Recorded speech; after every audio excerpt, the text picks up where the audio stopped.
Bismillah ar-Rahman ar-Rahim. So we're discussing this halala, process of halala. So first thing we mentioned is that it must be a nikah sahih, right? The second point here was shart al-dukhuli sabata bi isharatin nas. The condition of penetration, right? Dukhul, right? Has been established with the indication of the nas. In other words, if you look at that same ayat, from that ayat you can extract that dukhul also has to take place. How is it? وَهُوَ يُحْمَلَ النِّكَاحُ عَلَى الْوَطِي. And it is that nikah will be carried upon the meaning of wati. حَمْلًا لِلْكَلَامِ عَلَى الْإِفَادَةِ دُونَ الْإِعَادَةِ. To carry the speech upon giving benefit and not repetition. Right. What does it say there? فَلَا تَحِلُّ لَهُ. What's it? حَتَّى تَنْكِحَ. فإن طلق فلا تحل له من بعد حتى تنكح. That's what's here. حتى تنكح, until you marry another husband. Now, until you marry, you already understand from Zawj that it's going to have to be a nikah. So until you marry another husband is like a repetition. If you say until you marry another man, yes, then it makes sense. But you say until you marry another husband, it's like he's saying I reverse backwards. You understand it? Reversing already means you're going back. So until you marry another husband, that's like a repetition there, right? So they say hatta you make wati with another husband. You understand it? Tankiya in the meaning of wati now to so that the kalam doesn't have a repetition. Either aktu ustufida bi itlaq ismi zawj, because a transaction is understood from the generality of the word husband. Automatically, when you got zawj there, right, then it means that she had to get married to another man. You understand it? So therefore, that's one way in which dukhul is established. Or yuzadu ala nasib bil hadith al mashhuri, or it will be increased upon the nas, right, with the mashhur hadith. In other words, where you find dukhul? Because here the hadith just, if the ayat, if you look at it, just until you marry another husband. In other words, your only marriage now is necessary, no dukhul. But now you can, from the hadith, you understand that dukhul is also necessary. وهو قوله عليه السلام لا تحل للأول حتى تذوق أسيلة الأخرى. And it is Nabi Karim's some statement that you will not be halal for the first husband until you taste the honey of the other. In other words, dukhul has to take place. Waruya bi riwayatin. This hadith has been narrated with many riwayats. Bi alfazin muqtaba, different words, but all meant this here. You understand it? Wala khilafa li ahadin fihi siwa Sa'id ibn Musayyib radiyallahu anhu. And there's no ikhtilaf for anyone in this. Nobody, not one alim says you need to. Dukhul is not necessary. Right? Besides Sa'id ibn Musayyib radiallahu anhu, wa qawlu ghayru mu'tabarin, and his statement is not going to be considered. Hatta law qadha bihi al-qadi la yanfudu. So much so that even if a qazi decides what his decision will not go through. Remember a qazi, if you go in front of a qazi, he's got the authority to give qaza on any mazhab. You understand it?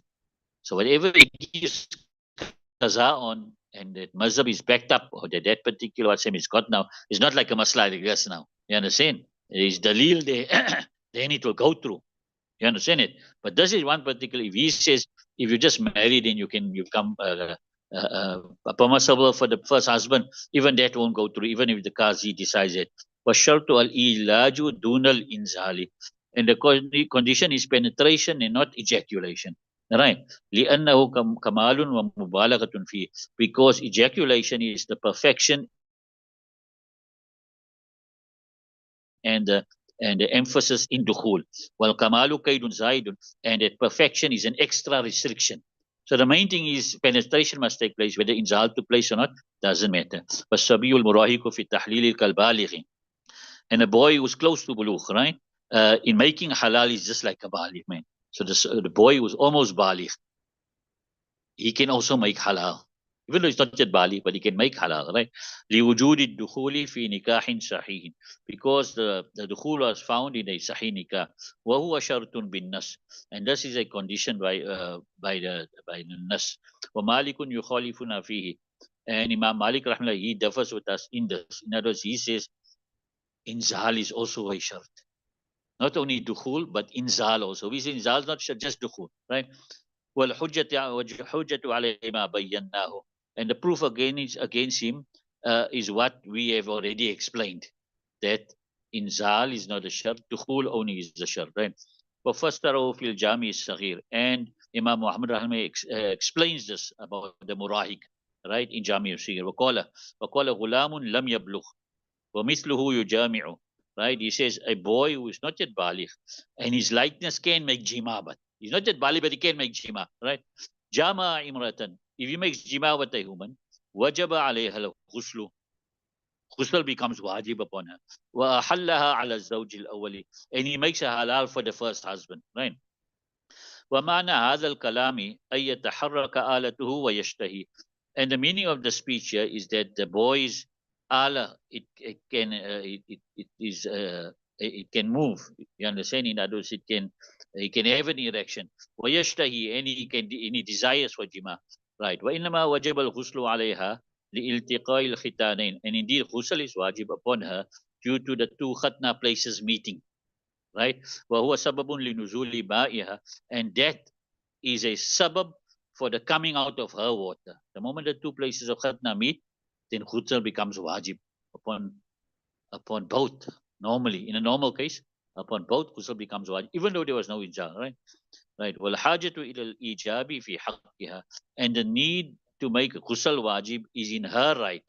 أَمَّا لَا غُسْلَ عَلَى السَّبِيِّ, as of there is no ghusl upon the boy, because he's not baligh, right? وَإِنْ كَانَ يُؤْمَرُ بِهِ تَخَلُّقًا, even though he will be commanded to do it out of get out of precaution and out of not out of precaution, out to get in the habit. So he's close to bulu. You'll tell him you also go make ghusl. Why? So that he gets in the habit that he must know that if I have wati, I must make ghusl. Right. وَوَتْيُ الْمَوْلَى أَمَتَهُ لَا يُحِلُّهَا, and the Mawla making wati with his female slave will not make a halal for the first husband. لأن الغاية نكاح الزوج, because the ghayat is the nikah of the husband and the Mawla is not the husband, right? وإذا تزوجها بشرط التحليل فالنكاح مكروه, and if he marries her with the condition of making her halal, say, I'm marrying you, in the transaction he mentioned, I'm marrying her to make her halal. You understand it? Then the nikah is makruh. لِقَوْلِ أَسَامْ لَعَنَ اللَّهُ الْمُحَلِّلَ وَالْمُحَلَّ لَهُ, because of Nabi Karim's statement, Allah curses the one who makes halal and the one for whom it has been made halal. وَهَذَا هُوَ مَحْمَلُهُ, and this is the meaning of that. This is what that hadith refers to. You understand it? All right. Okay, leave it till there. Then you can see now after this they're going to say that even if they do that, if they do, the other mazhabs don't allow that, but according to Anaf, even if they do that with that shart tahleel, they do the nikah with shart tahleel, it's makruh and it's haram, almost haram, right? And but she'll become halal for the first husband. No, she will, according to us.